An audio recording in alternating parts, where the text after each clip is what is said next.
അപ്പൊ നമുക്ക് hair colour ചെയ്യാം ഇന്ന്. എന്റെ ഹെയറിന് പ്രത്യേകിച്ച് കളറൊന്നുമില്ല, ഓണമൊക്കെ അല്ലേ വരണേ. നമുക്ക് ഒരു ഹെയർ കളർ ട്രൈ ചെയ്യാൻ വിചാരിച്ചു. ബ്ലാക്ക് ആയിട്ടാണ് കിടക്കണത്. ബ്ലാക്ക് ആണെങ്കിലും ചെറുതായിട്ടൊരു ഒരു നമ്മുടെ ഒരു ചെമ്പപ്പ് ഉണ്ട്. അപ്പോ ഇതാണ് എന്റെ ഹെയർ കളർ. അപ്പൊ ഞാൻ ഏത് കളറാണ് വാങ്ങിയെന്ന് വെച്ചാൽ ക്ലാസിക് ക്യാപിച്ചീനോ എന്ന് പറയുന്ന ഷെയ്ഡായിട്ട് വാങ്ങിയത്. ക്ലാസിക് ക്യാപിച്ചീനോ 4.0 അതാണ് ഞാൻ വാങ്ങിയേക്കണത്. നമുക്ക് ലെറ്റ്സ് ഡു കളറിങ് ടുഗദർ. പാരഡൈസിന്റെ ഇതുവരെയായിട്ട് വാങ്ങിയിട്ടില്ല. ഒരു 28 വാഷസ് വരെ ഇത് ലാസ്റ്റ് ചെയ്യുള്ളൂ എന്ന് പറഞ്ഞിട്ടുണ്ട് കേട്ടോ. പെർമനന്റ് കളറിങ് അല്ല.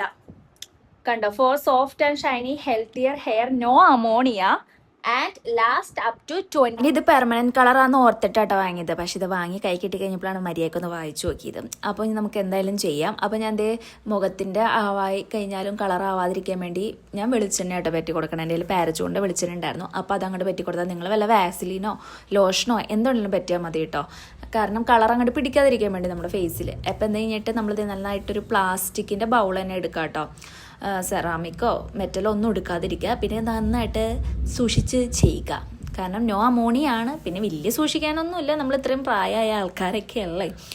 അങ്ങനെ ഞാൻ അതേ കളറൻറ്റിൻ്റെ ക്രീമും അതുപോലെ തന്നെ ഡെവലപ്പറോടെ മിക്സ് ചെയ്യുക കേട്ടോ. ഡെവലപ്പർ ആണെങ്കിൽ അല്ല കളറൻ്റ് ആണെന്ന് തോന്നുന്നു, ഒരു മഞ്ഞ കളറാട്ടോ വന്നത്. അപ്പം ഞാൻ വിചാരിച്ച ഈശ്വരൻ ഇവർക്ക് കളർ മാറിപ്പോയോ എന്ന് ഓർത്തട്ടാ.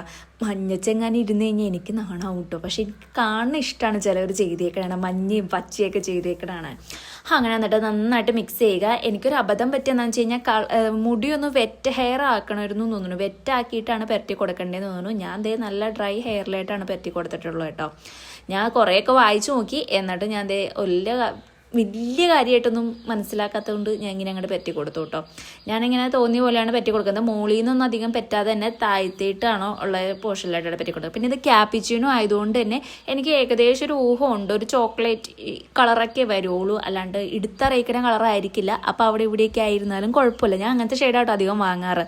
ഞാനിങ്ങനെ അവിടെ ഇവിടെയൊക്കെ ഇങ്ങനെ തൂത്തുപറ്റി പറ്റണ ഒരു ടൈപ്പ് ഓഫ് കൈൻഡ് ഓഫ് ആളാണ്. അതുകൊണ്ടാണ് ഞാൻ ഇങ്ങനത്തെ വാങ്ങി. ഇത് പർപ്പിൾ കളറായിട്ട് ഇങ്ങനെ വന്നുകൊണ്ടിരിക്കുകയായിരുന്നു കേട്ടോ സമയം കഴിയും തോറും. ഓക്സിജനൊക്കെ ആയിട്ട് കൊളാബറേറ്റ് ചെയ്തായിരിക്കണം. അങ്ങനെ ഞാൻ ദേ ഇങ്ങനെ വന്ന് എല്ലായിടത്തും പരട്ടിക്കൊണ്ടിരിക്കുക കേട്ടോ. അതിൻ്റെ ഇടയ്ക്ക് അത് നല്ല ഉജ്ജാല കളർ പോലെയല്ല, ബ്ലൂ ഇല്ലേ, ആ ഒരു ഷെയ്ഡിലായിട്ട് ഇത് ലാസ്റ്റ് ആവും കേട്ടോ. എൻ്റെ മുഖത്തൊക്കെ ആയുണ്ട്, പക്ഷെ നമ്മൾ ഓൾറെഡി വെളിച്ചെണ്ണ പറ്റിയേക്കണ കാരണം കളർ പിടിക്കില്ല കേട്ടോ. അങ്ങനെ ഞാൻ ദേ പെരട്ടി അവസാന സ്റ്റേജിലായിട്ട് എത്തിക്കഴിഞ്ഞപ്പോഴത്തേക്ക് എൻ്റെ ഗ്ലൗസൊക്കെ കണ്ടോ നല്ല ഉജാല കളറില്ലേ. അങ്ങനെ ഞാൻ അതൊക്കെ സെറ്റ് ചെയ്ത് വെച്ചു. ഇനി പെരട്ടാനില്ല, തീർന്നുപോയി. ഞാനിതിൻ്റെ മിനിയേച്ചർ ഫോമിലുള്ള ആട്ടോ വാങ്ങിയത്. വലിയതിന് 499, ഇതിന് 249 രൂപയ്ക്ക് എന്തോ ആണ് ഞാൻ അയക്കാന്നാട്ടോ വാങ്ങിയത്. വേണമെങ്കിൽ ഞാൻ ടാഗ് ചെയ്ത് കൊടുത്തേ. ഒരു 20 to 25 മിനിറ്റ് വെക്കാന്നായിട്ട് പറഞ്ഞാണ്. എന്നിട്ട് ഷാംപൂ ടു വാഷ് ചെയ്തതിന് ശേഷം ഇവരുടെ ഈ ഹെയർ മാസ്ക് കാണാൻ പറ്റുന്നുണ്ടോ? Hair mask coconut plus hydronic acid, ഇത് കോംപ്ലക്സ് യൂസ് ചെയ്യാനാണ് പറഞ്ഞേക്കുന്നത്. ചെയ്യണം വിത്ത് വാട്ടർ ആണ് ഫസ്റ്റ് ചെയ്യേണ്ടത്. അത് കഴിഞ്ഞിട്ട് ഷാംപൂ ഇട്ട് റിൻസ് ചെയ്യുക. റിൻസ് ചെയ്തതിന് ശേഷം ഡാം ഹെയറിലായിട്ടാണ് ഈ മാസ്ക് അപ്ലൈ ചെയ്യാൻ പറഞ്ഞേക്കുന്നത്. ഡാം ഹെയർ എന്ന് പറഞ്ഞു കഴിഞ്ഞാൽ ഞാൻ ഇപ്പോൾ ഒന്ന് സെർച്ച് ചെയ്ത് കണ്ടുപിടിച്ചോളൂ കേട്ടോ, എനിക്കറിയില്ലായിരുന്നു. അതായത് നമ്മൾ കണ്ടീഷണർ അപ്ലൈ ചെയ്യാൻ പറ്റുന്ന ഹെയർ ഉണ്ടല്ലോ, അതായത് ഷാംപൂ ഇട്ട് കഴുകി കളഞ്ഞതിന് ശേഷം ഇറ്റ് വീണ വെള്ളം നമ്മൾ ഒപ്പിക്കളഞ്ഞിട്ടുള്ള ഒരവസ്ഥ ഉണ്ടല്ലോ, വെറ്റായിട്ടുള്ള ഹെയർ, അന്നാ വെള്ളം വീഴുന്നില്ല. ആ ടൈമിൽ നമുക്ക് ഈ മാസ്ക് അപ്ലൈ ചെയ്ത് കൊടുക്കാം. വെച്ച് കഴുകി തുടങ്ങിയപ്പോൾ ഇതേ കുറേ കളർ ഇങ്ങനെ അങ്ങോട്ട് പോവാട്ടെ. എനിക്ക് വിഷം കഴിഞ്ഞ് കളർ ഉണ്ടാവില്ലേ എന്ന് ഓർത്തിട്ട് അങ്ങനെ ഷാംപൂടെയും ചെയ്തതിന് ശേഷം ദേ കണ്ടീഷണർ ഒരു ഹെയർ മാസ്ക് ഇത് അപ്ലൈ ചെയ്ത് കൊടുക്കണം. ഇതിനകത്ത് കുറച്ചുണ്ടാവുള്ളൂ, എൻ്റെ ഹെയറിൽ ഫുൾ പെരട്ടാൻ ഉണ്ടായില്ല. പിന്നെ ഇങ്ങനെ പെരട്ടി അപ്ലൈ ചെയ്ത് എല്ലായിടത്തും ആക്കി എടുക്കുക കേട്ടോ ഞാൻ ചെയ്തിട്ടുണ്ടായിരുന്നത്. നമ്മൾ കണ്ടീഷണർ ഇടുന്ന പോലെയൊക്കെ തന്നെ സെയിം അതുപോലെ തന്നെ. എന്നിട്ട് ഇതൊരു 5 to 10 മിനിറ്റ് വെക്കാനാണെന്ന് പറയണേ. പക്ഷെ ഞാനൊരു 2 മിനിറ്റായിട്ട് വെച്ചിട്ടുള്ളൂ. എനിക്കിങ്ങനെ കുതിർന്നിങ്ങനെ നിൽക്കാൻ ഭയങ്കര അസ്വസ്ഥതയാണ്. ഇല്ലെങ്കിൽ നമ്മൾ സാധാ കണ്ടീഷണർ ഇടുന്ന സമയത്ത് ഫസ്റ്റ് തല കഴുകി കണ്ടീഷണർ ഇട്ട് ഞാൻ മുടി ഇങ്ങനെ ക്രാബ് വെച്ച് കെട്ടി മുകളിൽ വെച്ചിട്ടാണ് മേലൊക്കെ കുളിക്കും. അപ്പോഴത്തേക്കും ഒരു 2-3 മിനിറ്റ് ആവുമല്ലോ, അപ്പം അങ്ങോട്ട് കഴിവുക ചെയ്യാറ്. ഇന്ന് എനിക്ക് 2-3 മിനിറ്റ് വയ്ക്കാനുള്ള ക്ഷമ ഉണ്ടായുള്ളൂ. അങ്ങനെ ഞാൻ അതേ കഴുകി എടുത്തിട്ടുണ്ട് കേട്ടോ.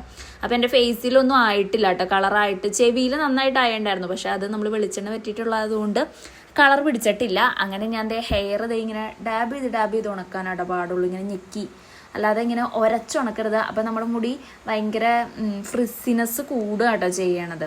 അങ്ങനെ അതേ ഞാൻ വൈകിട്ടായി കഴിഞ്ഞപ്പോഴത്തേക്കും നല്ല രസമുണ്ടായിരുന്നു കേട്ടോ. സൺലൈറ്റൊക്കെ അടിക്കുമ്പോൾ നല്ല രസമുണ്ടായിരുന്നു ഹെയർ കിടക്കണ കാണാൻ. ആ കളറ് ഇങ്ങനെ ഉദിച്ച് നിൽപ്പുണ്ടായിരുന്നു.